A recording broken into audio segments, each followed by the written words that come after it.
Welcome to you all. Welcome to this final session in the 2021 City of London Green City Briefings. These series of 8 webinars were set up by AIPH in collaboration with the Worshipful Company of Gardeners and with the very welcome support of the City of London. They're a series of webinars that present the compelling evidence and examples of the power of living green in delivering multiple solutions to city challenges. As we go through this, the final episode, you'll see through our chat function, there'll be posts there about other AIPH activities that we're involved in. AIPH we are the world champions for the power of plants, and everything we do is to encourage people to be inspired by plants and bring more plants into their lives. And we'll hear today in this session about how plants are being addressed and being used in responding to climate change on a citywide scale. So running the session today, I'd like to introduce you to Dr. Heather Barrett-Mold, who's the immediate past master of the Worshipful Company of Gardeners. Heather has an OBE and has worked in further and higher education for a number of years. She was the principal and chief executive of Pershaw Group of Colleges, a land-based college. Heather is primarily an ecologist and was a member of the Government Advisory Panel on Sustainable Development Education, also known as the Holland Committee, for its lifetime of 5 years, and then as an advisor on the Secretary of State Sounding Board. Heather's research has mostly been concerned with the ecological history management and conservation of chalk grassland meadows. She's a fellow of the Linnaean Society. Heather is now working as a consultant for a variety of organizations. She is vice president of the Institute of Environmental Science, a past president of the Institute of Horticulture, and until March 2017 was chairing the Science Council. Heather was an expert with the Commission for Sustainable London 2012 and a Secretary of State board member for the Chilterns Area of Outstanding Natural Beauty, a very powerful track record and very suiting to welcome Heather to manage the session for today. So over to you, Heather. Thank you. Really good to see people this afternoon, and thank you, Audrey. So we've been fortunate in our previous 7 briefings, Green City Briefings, to have expert speakers from cities around the world. We thought that for the last briefing in this season that it would be really good to focus on the City of London. Climate resilience is key to securing the City of London's future, and the City of London Corporation is proud to have put its plans to increase resilience on a par with reaching net zero emissions. Our 2 speakers will introduce the City of London Corporation's approach to climate action and enhancing biodiversity in the City of London, and focus on practical measures to increasing climate resilience, which are already being implemented. I'm pleased to introduce Alderman Alison Gowman. Alison is one of the 2 sheriffs of the City of London, taking office on September the 28th, 21. Her role at the Old Bailey is to support the judges and to work with the Lord Mayor in his role of promoting the city at home and abroad. Alison has practiced as a solicitor in the City of London all her working life, specialising in commercial property at international law firm DLA Piper. She's focused on development work and landlord and tenant matters, as well as insolvency and waste management. This expertise, along with her role as a magistrate, will help her enhance the importance of the rule of law, whilst working closely with the judges. As a director of the Green Finance Institute, she promotes green finance with a particular engagement in Latin America. She's a leading member of the City Corporation's work on private finance for COP26. Her environment and sustainability interests led her to bring together the livery companies to consider the livery and the city's response to the climate challenge under the banner of the Livery Climate Action Group. This Livery Climate Action Group has its own website. Do have a look at it because there is so much information going on there. Really good. She chairs the Active City Network, a business network that encourages safe walking and cycling in the city to create healthy streets and promote well-being. She's also the chair of London Road Safety Council. She's a trustee of the Trust for London, an independent charitable foundation that aims to tackle poverty and inequality in London. She was the first female partner at her firm and combined a senior partner role whilst representing the ward of Dowgate, first as a common councillor from 91 to 2002, and thereafter as the alderman of the ward. Alison has served on most of the city's committees and is currently a member of the Bridge House Estates Board, chair of the grant-making arm. City Bridge Trust 16 to 19. Investment and Capital Buildings Committees. She's a governor of the Museum of London and Museum of London Archaeology. We are so pleased to have Alison here with us today. So thank you very much, Alison, and over to you. Well, thank you very much indeed, Heather. It's very kind of you to read out all of that. But here at the moment, I'm very much concentrating on what I can say to you around this topic of the City of London and its climate action strategy. So as you've said, I'm an alderman and sheriff, and you see me slightly dressed in my aldermanic and sheriff's outfit because I've just come from another committee meeting. Otherwise, normally I might dress a little less formally. Now, for those of you who aren't aware, the City of London Corporation is the governing body for the City of London, London's financial district, often called the Square Mile. And we also represent the financial and professional services sector, not only in the city and in Greater London, but across the UK and globally. And the Lord Mayor is the spokesperson. I think we'd all agree, and we've heard in this series so far, that cities are vibrant environments, and we celebrate their role. But they do account for 75% of the planet's carbon dioxide emissions, largely due to the energy usage from all the buildings and the transport.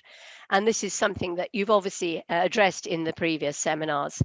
It's important that cities will need to transition to a net zero carbon future while ensuring climate resilience, job creation, and improving the physical health through better air quality and mental health through the well-being of the public and green spaces. Cities are such a mixture. They're uniquely placed to meet the challenges of the transition through their place-based leadership and understanding local communities and the drivers of the economy. And I believe we here at the City of London Corporation certainly try to do that. Working in partnership between cities is vitally important to developing solutions to net zero and climate resilience, including common and aggregated financing solutions. At the City of London, I must say, we have been a champion of sustainability for some long period of time. We were the first governing body to introduce a smokeless zone back in 1954, which was 2 years ahead of the National Clean Air Act. We developed a climate change adaptation strategy in 2010, and since then we've very much been leading in the growth of the UK's green finance sector. And the latest news is that the City Corporation have adopted a climate action strategy founded on science-based targets. And this sets out how we will achieve net zero, how we will build climate resilience and champion sustainable growth over the next 2 decades, both within the organisation, but also importantly across the whole of the City of London itself. So let's have a look at the climate action strategy. Our science-based climate action strategy has set ambitious targets of net zero carbon across our own operations by 2027, that's scope 1 and 2, and then across our investments and the supply chain by 2040. And supporting the achievement of net zero for the whole square mile by that 2040 date. Our strategy also sets out a series of actions to ensure that our people and our commercial centre are resilient to extreme weather. We have named interim targets as well, so we're not just going for a figure way off, which we can't actually look at in terms of day-to-day operations. We will have halved our scope 1 and 2 emissions by 2024-25, on our way to our net zero emissions by 2027. And then within our value chain, which is by far our highest emission source, we're aiming to reduce emissions from our investment portfolio by 24% by 2025 and by 55% by 2030. And this should then get us to net zero by 2040, 10 years ahead of our requirement by national legislation. Now, these targets were adopted with clear actions defined and with some funding allocated to reach them.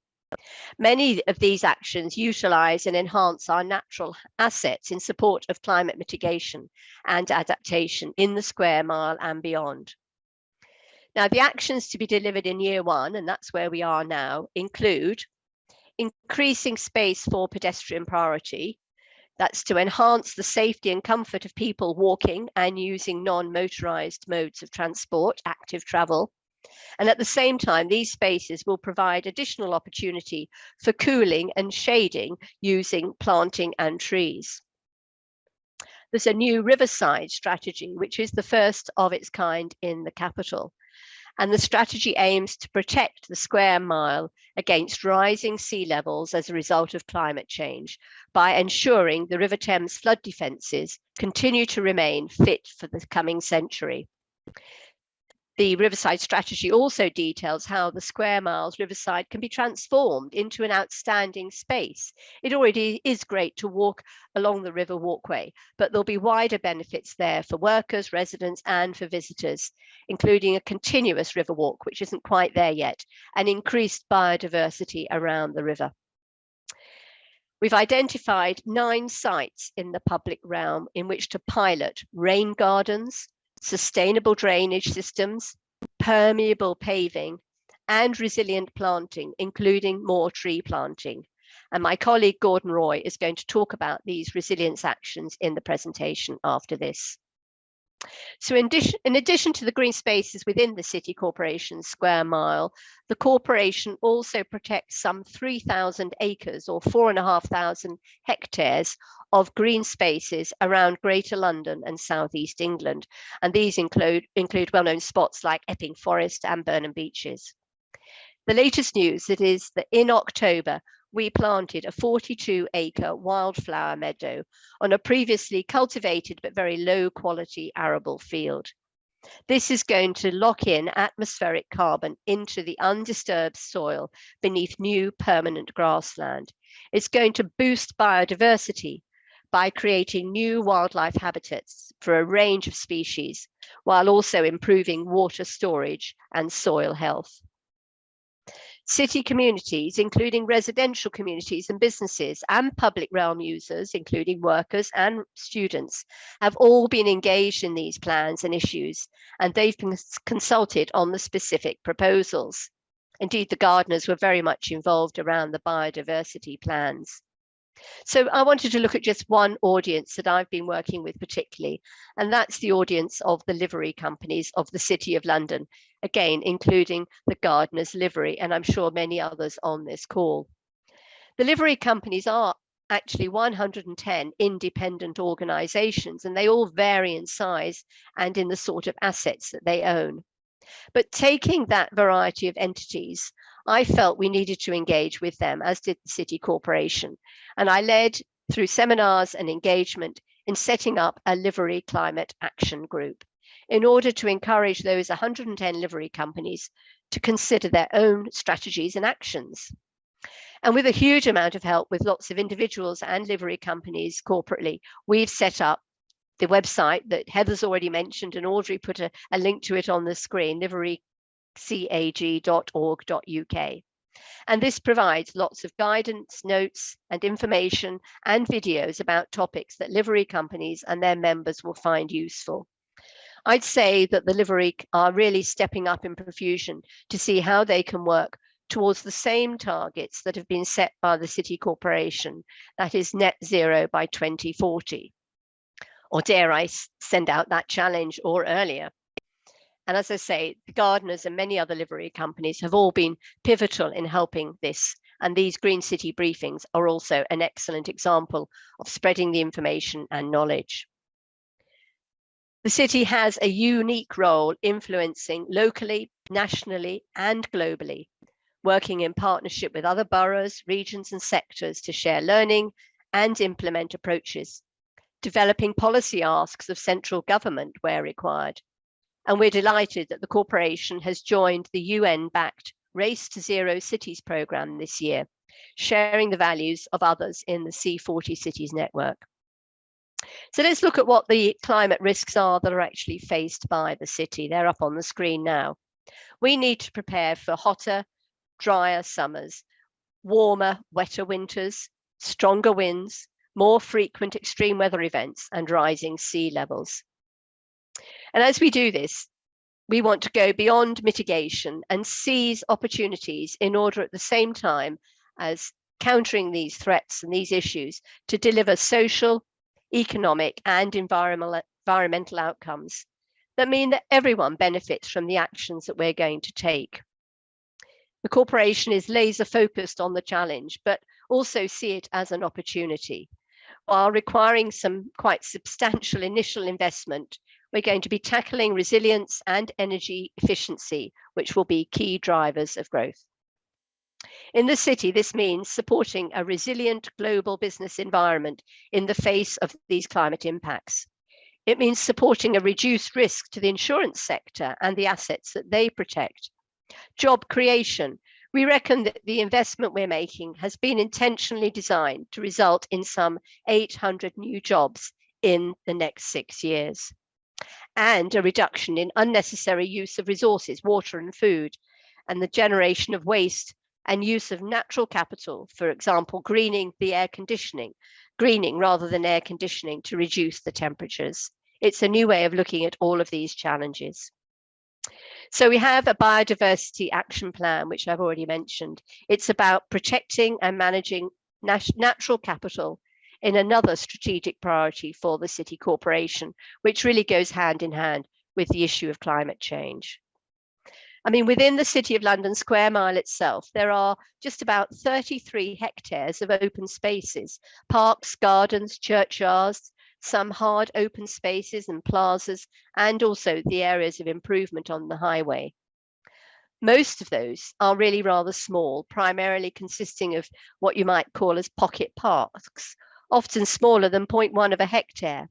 But these spaces help mitigate the effects of pollution and climate change, and they provide wonderful facilities for sitting out on a sunny day, having your lunch. Even on a not so sunny day, it's a lovely tranquil space for sitting there, maybe working, maybe chatting. Leisure, sport, health and well-being are really there, and this is really all part of how the biodiversity can help increase the benefits of our environment. So together, these small, high quality and intensively used open spaces are highly valued and offer an important resource for biodiversity in the square mile.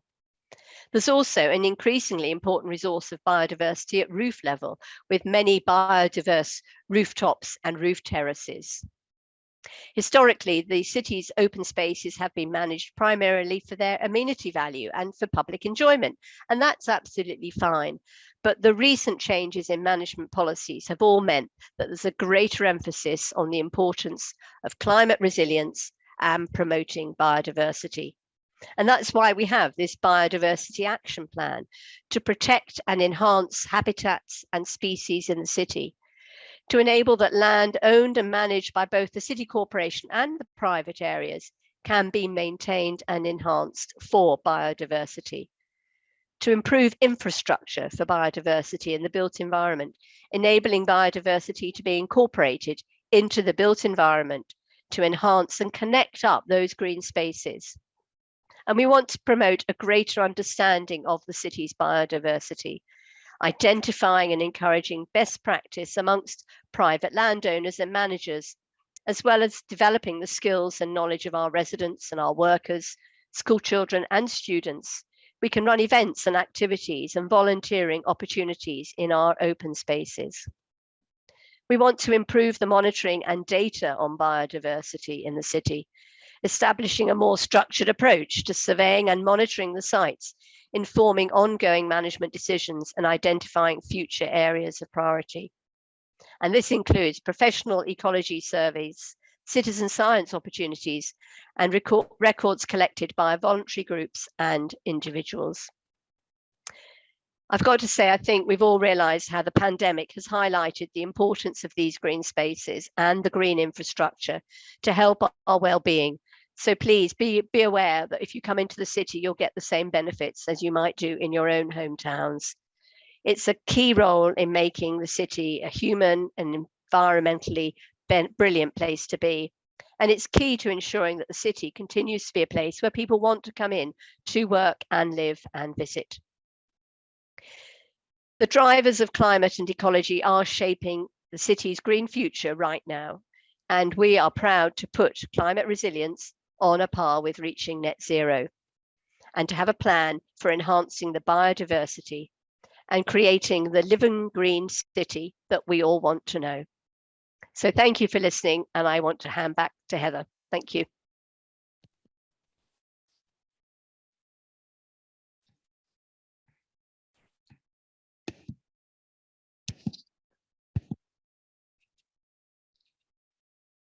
Thanks, Alison. That's really, really lovely to hear. It is an interesting fact, isn't it? The thing about the climate action strategy for the City of London has such specific targets and specific actions in order to achieve those dates that are specified. And the use of the nature-based solutions, which are becoming ever more important in developing the city. I had a conversation with a group last week where they're undergoing a major redevelopment. And the outcome of this major redevelopment is that there's going to be so much more public realm than there is now, and so much more green space there than there is currently. So good news with respect to that. So thanks, Alison. Our next speaker is Gordon Roy. He's a district surveyor, environmental resilience director for the City of London Corporation. He's a key player in the implementation of climate resilience in the square mile through the city's climate action strategy. He's overseeing a number of climate resilience initiatives, including a pioneering Riverside Strategy to prepare the city for sea level rise, and a series of pilot projects that will test resilience measures in the city's public realm. He is a chartered surveyor with over 30 years experience of the built environment through numerous local authority building control roles, most recently as district surveyor for the City Corporation. And I have to say that Gordon has been really helpful in the establishment of these 8 green city briefings as well. He was really helpful to us as we were putting this all together right at the very beginning. So thank you, Gordon, for that. So over to you. Okay, thank you very much, Heather. And good afternoon, everybody who's listening. As we said, I'm Gordon Roy, and I'm the District Surveyor and Environmental Resilience Director for the City of London. I'm going to be speaking to you today about climate resilience and our work to mitigate its effects. But if we look back in time, the City of London has had to demonstrate resilience before. In 1666, the city was destroyed by the Great Fire, destroying approximately half of the city.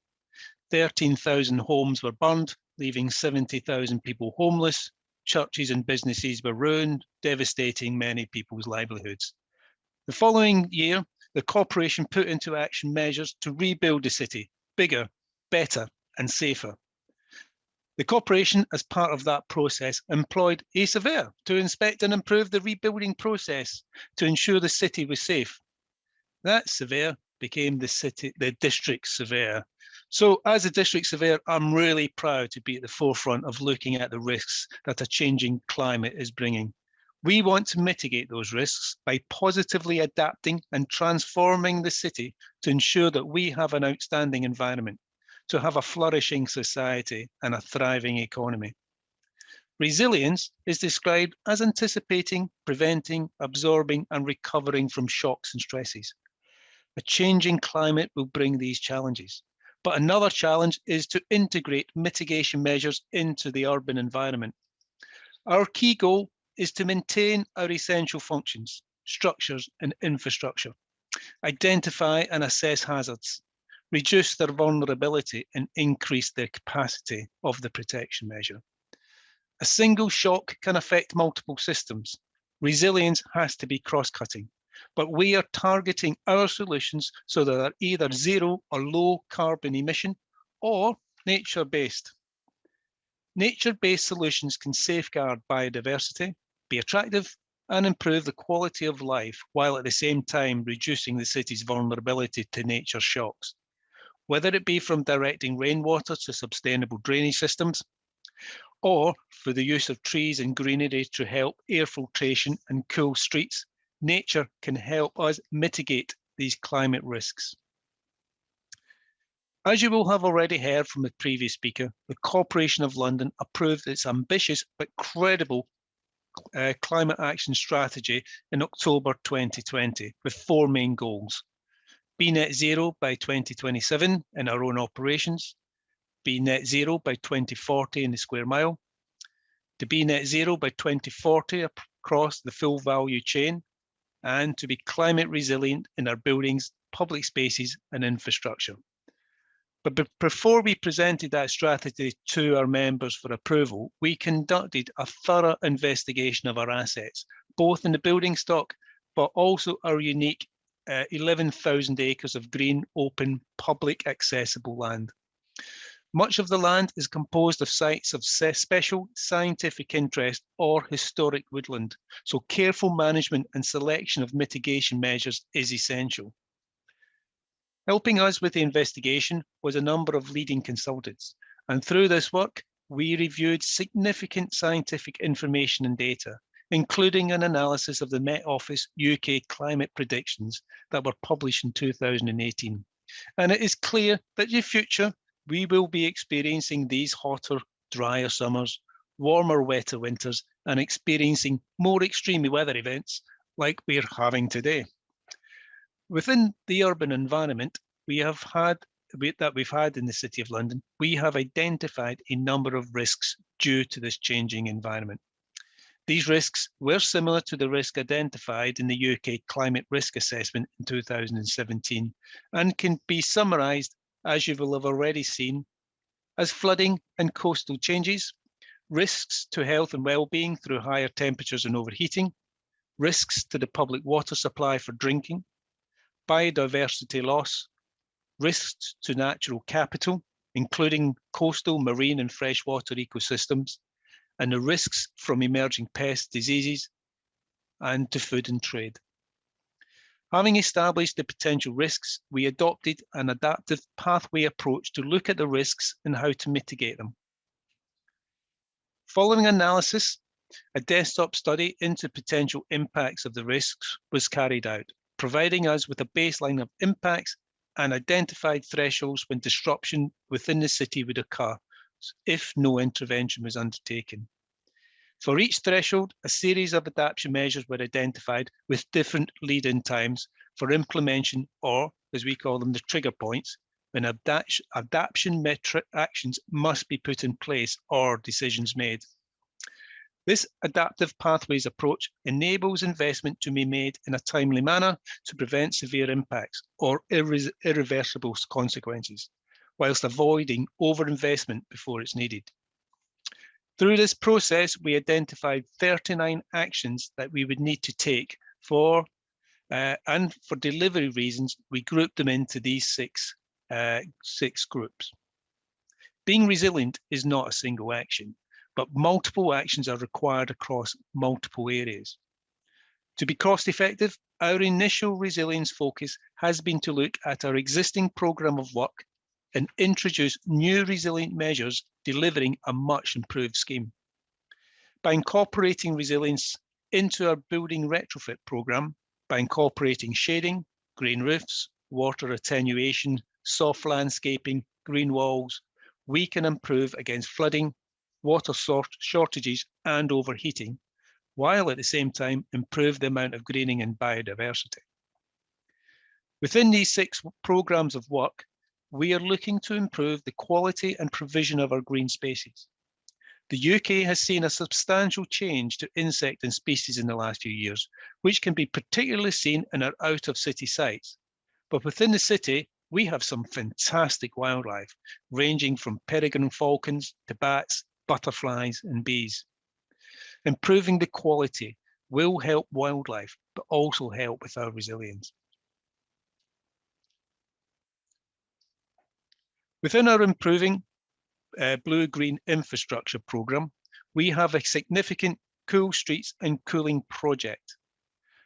With all predictions currently showing summer average temperatures rising in the city by 5 degrees and winter temperatures by 3 degrees, and the frequency and duration of heat waves set to increase in the coming decades, there are implications for human health and well-being, on business productivity and the functioning ability of the major infrastructure.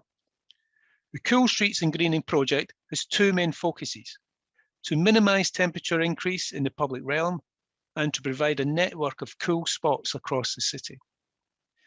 This will be done through a combination of measures such as shading and improved greening through increased street planting, additional green roofs, and through the careful selection of materials for the public realm. To help achieve this, a series of preliminary studies are required to model comfort levels, which will also look at data from a number of live sites. The data from these sites and the models will determine what are the most effective and to what extent interventions are required. Our first project at the west end of Cheapside, across the street from St Paul's Cathedral, will be on site in 2022. The project will be used to experiment a variety of materials, plants and solutions, and by carefully monitoring, we hope to establish what works best in this part of the city.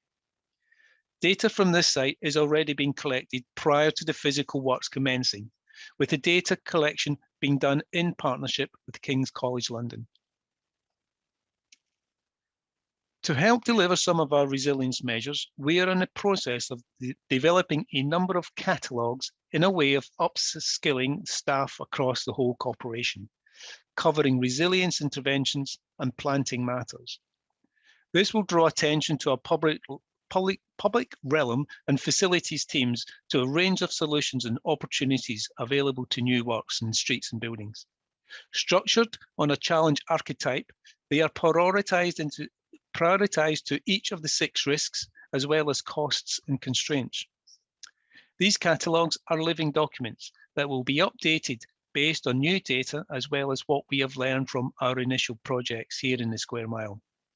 This will always allow us to have data-informed decisions. Resilience interventions include building insulation, solar shading, sustainable drainage, new trees, and greening.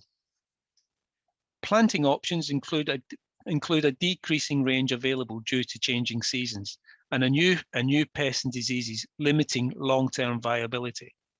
We look to establish foolproofed planting choices. Also under development is a sustainable material catalogue, which will provide designers with locally produced materials with less embedded carbon, and be less absorbent to the summer sun, or in some cases porous, that can help sustainable drainage if we're doing hard landscaping. Our first project to cool and green street has commenced, and we will be using 9 existing landscaping projects, redesigning them to use and develop our resilience catalogues. We will be enhancing them to include all resilient measures that we can get on that site. So, new slide, please. So, to help with the development of the resilience planting catalogue, we have 2 specific projects focused on resilient planting. The first project is about experimenting and learning. 5 planting beds along the Riverside outside the City of London School for Boys will be turned into a site for trialling plants that either the City Gardens have never planted before or have been previously planted, but will plant them in a different soil medium. Being a south-facing and on the river, this is one of the warmest sites in the city. It is currently watered with an irrigation system, which we will be removing, and the new plants will receive little or no watering.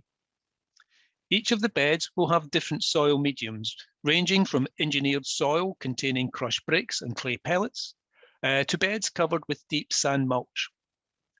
Plants selected will be resilient to drought, but also to heavy rainfall, and selected from regions of the world which are already experiencing hotter temperatures. We'll also be planting some new species of trees to be trialled on this site, but we'll also be planting them in other schemes across the city. Monitoring of health of the plants will be done by the city garden staff, as well as pupils from the local schools. Leaf monitors will be used to accurately assess the plant's health. Soil moisture monitors will also be installed at different soil depths in each of the beds so that we can compare not just the moisture holding ability of the different planting mediums, but the data collected will help us understand at what moisture levels the different plants start to suffer.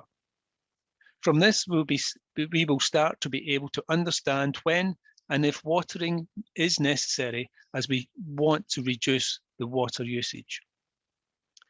We accept that some of these plants may fail, but only by taking risks can we really start to develop our understanding of what plants we need to plant and plant now, and what plants can withstand the environments that we are expecting. Plants that attract pollinators will be used as well, and we'll also be planting bee nesting posts. Monitoring will also look at biodiversity so that we can see how these new approaches to planting affect biodiversity. We anticipate that the use of sand mulches will create a good habitat for solitary bees and other pollinators, and that new gardens will be rich in the biodiversity. We'll also be installing information boards in all of these gardens as a source of learning, as well as promoting the approach we are taking, and explain why these beds may look slightly different to others in the city. The second project is to look retrospectively at schemes that the city gardens have planted over the last decade. The sites will be assessed and characterised into different habitats. For example, exposed, sheltered, windy, still, open ground or contained, dry or damp. A review of the plants that were originally planted and how they have performed will be undertaken. The aim is to develop the basis of the live planting catalogue. We will then take that catalogue and develop it by seeking input from external consultants and professionals who can assess what has performed well and in different situations, and develop further plant selections. We will also look to expand this to cover planting sites such as green walls and sud schemes. This planting catalogue will continue to develop as we trial out those plants and we learn from the on-the-ground use, as well as information gained from projects such as the Riverside planting beds. The city has some challenging environments for plants, and climate change is not only going to make those environments more challenging, but will make the need for good quality green infrastructure greater. The city needs to remain green to ensure that it is only a place that people want to come to, but it is also comfortable for people to be in. And to do this, we need the resilient plants.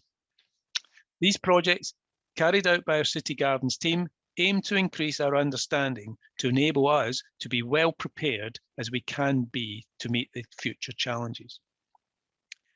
So far, I have been concentrating on resilience measures within the urban environment, but part of the corporation's climate action strategy is to look at our land bank and how can it contribute to help offset carbon emissions by increasing carbon sequestration, improve biodiversity, and where possible, improve other nature-based solutions.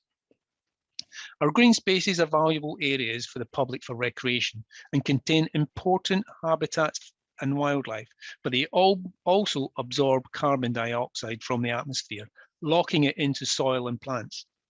These habitats also provide a vital refuge for a variety of species, which is essential in tackling biodiversity loss.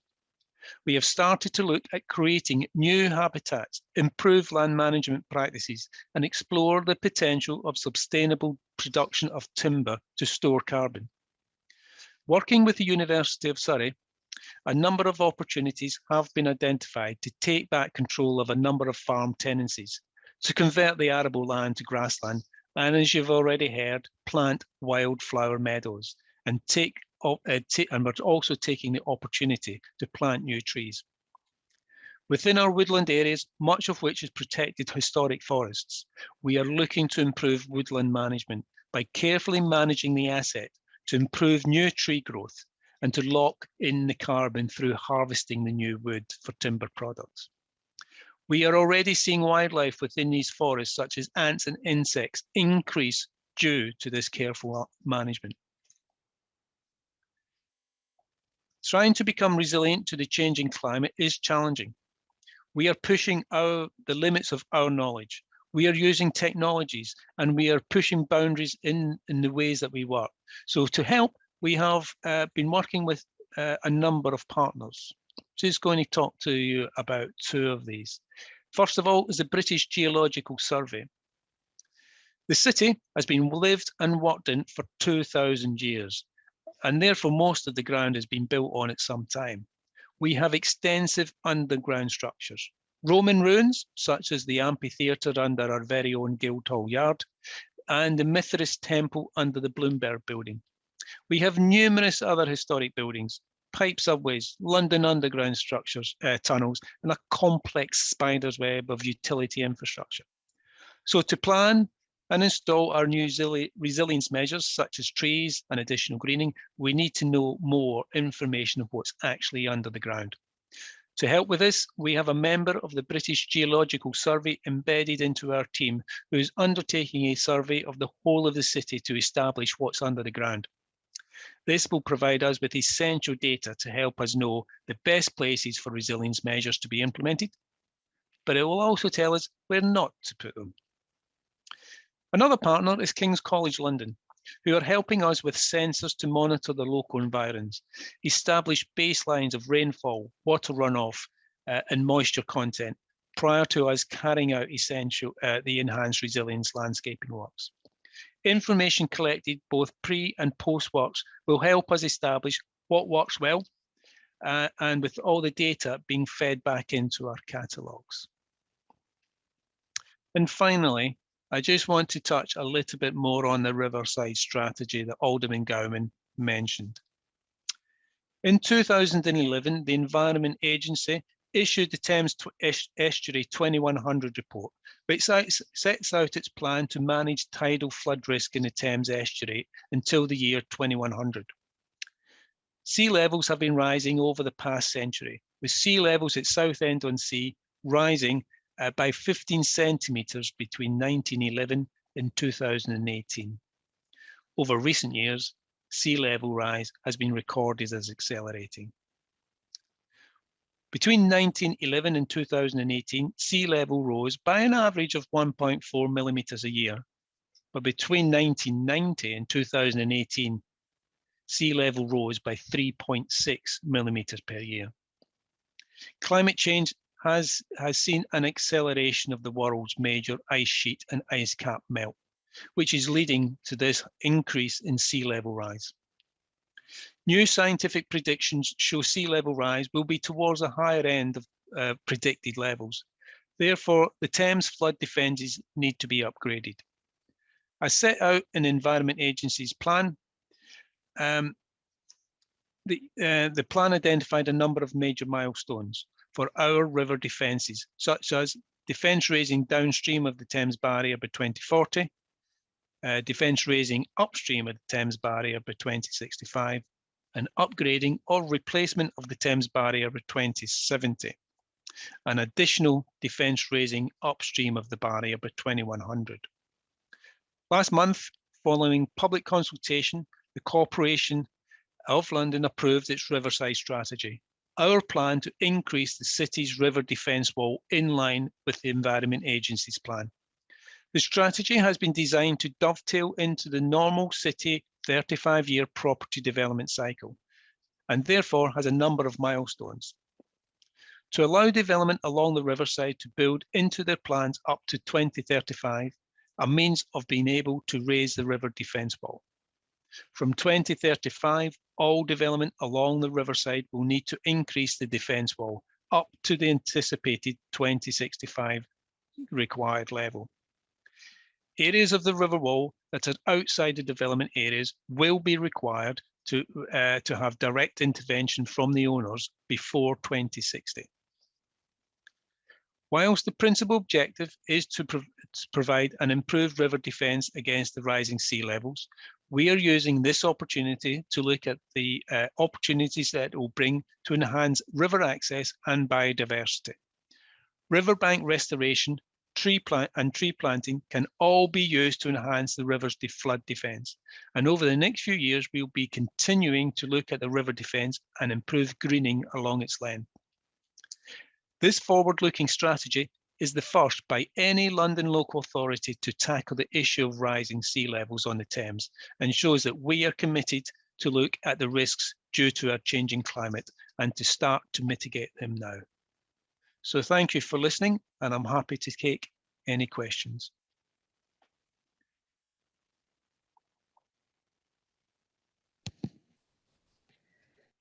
Thank you, Gordon. That was fascinating, and I just think that the person that you have from the British Geological Survey is really got their work cut out. We have some questions to both of you. So if you're happy, I'll just go through some of these. So the first one, this is a fairly general question, but actually quite hard. How is the City of London using their climate action progress to influence other cities? Alison, is that for you? Yeah, I think that's right. In fact, it's very pertinent, and it is something that I said that we were doing. We've, as I said, joined the UN's Race to Zero, which is a cities-wide organisation. The city has also joined something called UK 100, which is an organisation of 100 cities and local authorities, which are all working together in order to share best practice. And I went up to COP26 in Glasgow, and the day I went there was the Cities Day, and was talking at a couple of events, one of them with people from Guadalajara, from Shanghai, from Wales, talking about Cardiff. So we were sharing all of our experiences literally across the world as to what we were doing in different ways around climate and other ways to engage our populations. So we're trying to work very collaboratively internationally and locally. And that obviously includes, from the city's point of view, with all the boroughs around the City of London. So London Councils, which is the organisation that brings all those organisations together, is also working collaboratively across boroughs and with the City of London Corporation. So I think that's a fair range of work that we're doing. If anybody's got any other ideas what we can do, please let me know or put it in the chat. Thanks. Actually, I mean, one of the things that we're hoping will come out of the Green City briefings is having all of those experts from different cities involved, that we hope that there will be an enduring network of people going forward so that they can share good practice, because there is a lot of good practice around, isn't there? And we all need to learn from each other. So another question is from somebody who says they've just been reading the reworking of the major roads in Lyon to be nicer. And what about tackling that brute of a road parallel to the river? So I was just wondering, yes, how can we turn that into a green corridor? Gordon, is that you? That one? Well, that road that you're talking about is actually a TfL road, so I'm not actually 100% sure how we can actually deal with that one. Certainly, the roads that we, as a city corporation, actually own and control, we, as part of the climate action strategy and part of our transport strategy, we're looking at the roads. We're looking at how we can reduce traffic on them, and making more of them pedestrianised. And you'll be able to, if you walk around the city now, you'll see some of that already in place. And we're also introducing, where we can, temporary parklets, areas where you can sit, which have got planting and trees. And we'll be developing these more and more over the coming months and years. I've just been speaking this morning to the transport team. We've got a very, very really interesting, really exciting program of work coming. We'll certainly be developing that, and that will be rolling out across the city over the next couple of years. Can I just add, yes, we're talking about Upper and Lower Thames Street, and it actually goes through the ward of Dowgate that I represent. So the businesses that are off that street are very concerned about it, most particularly for air quality, and have been doing a lot of work. And I'm pleased to say that the City Corporation has reduced its nitrous dioxide emissions by 45% in the last 10 years. I mean, it's been an amazing reduction. And it's not enough, but it's one way that we're cleaning up our air quality through the way we're managing things. TfL have put some trees along the street in sort of containers, not enough, obviously. I think the businesses along that route would very much be happy to put up green walls and things like that if that was thought about. And I know in Seoul, I think they've actually converted the whole of a central road into a canal in the middle of Seoul as a wonderful way to bring people down into a sort of a river canal atmosphere. So we've got some challenges and ideas there. Thank you. Yeah, good, thanks. So the next question is, the various reduction targets for the city are impressive, but are they really achievable in such a short space of time? Is there a danger of being overambitious and undermining commitment? Well, before we started, in 2019, we brought in a number of consultants, and we looked at our building stock, our housing stock, and we looked at what our current emissions were, and how could we reduce them? Because what we wanted to do, we wanted to have a climate action strategy, but we wanted it to be credible. It has to be ambitious, but it has to be credible. And we truly believe that the targets, based on all our research on our buildings and our stock and our program of work, that this target is credible and it is achievable. And at this moment in time, we've put the corporation has put the money up to do it. It's something in the region of 67, 68 million pounds. And we truly believe at this moment in time that is achievable. Good, thank you.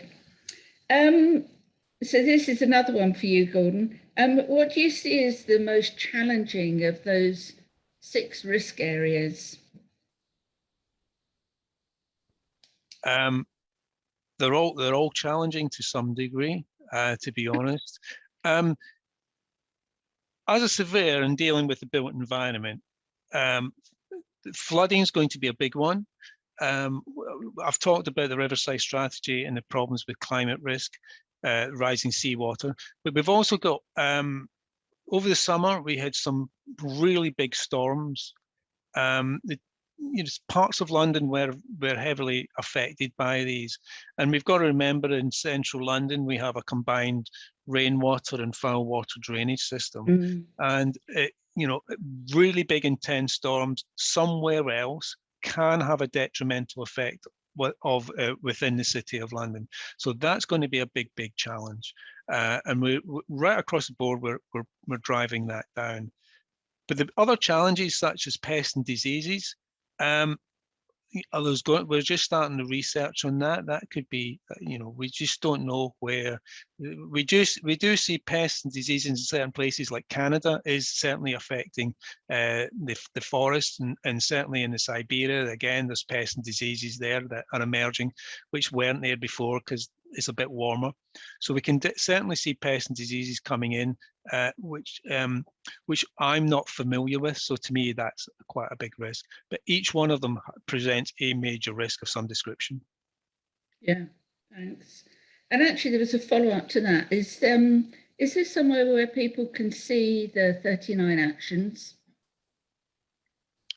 The climate action strategy should be fully accessible on the corporation's website, and I'll make sure that our actions are visible on there.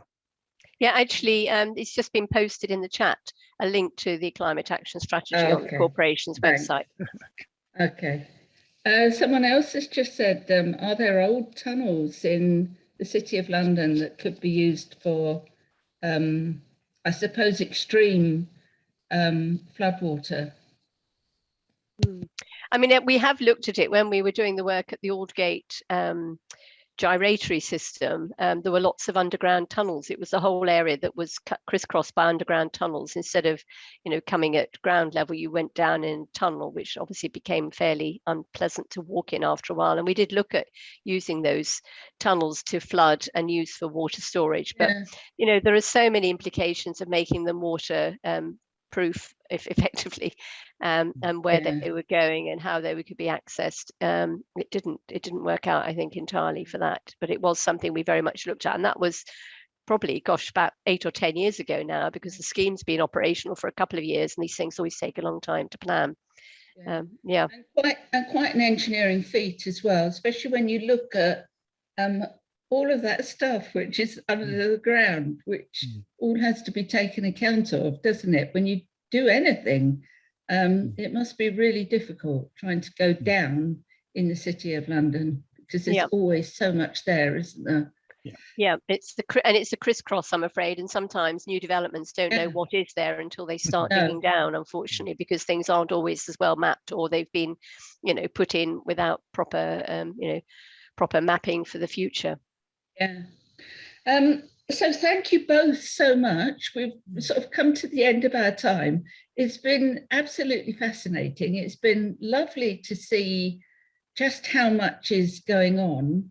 I thought I knew a little bit about what was underneath the ground, but I clearly don't have any idea of all the difficulties that there are. But lovely to see all those nature-based solutions. And thank you so much for all the work that you are doing, and for your enthusiasm in trying to really push this on. Really appreciate it. Thank you so much. So, thank you, Heather. Thank you. Good, thank you, Heather. Thank you very much.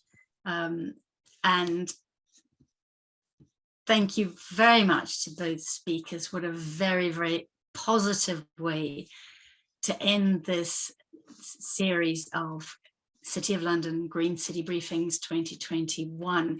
So not much from me, just to close. If we could have a look at the poll and just see sort of what the thinking is here. So interesting, very much in sort of landscape design, very much in making personal choices. Obviously, a number of people would have ticked a whole more. So quite an interesting spread of people. That's very interesting. We had a poll like similar to this earlier in the year to see sort of how our audience is, and we had a poll that asked what you would like for a 2022 series of Green City Briefings, and the essence of that was that the majority of the people who answered the poll would like a similar series of general issues that cover climate action and climate action strategy rather than something specific. So that's really what we're looking at doing.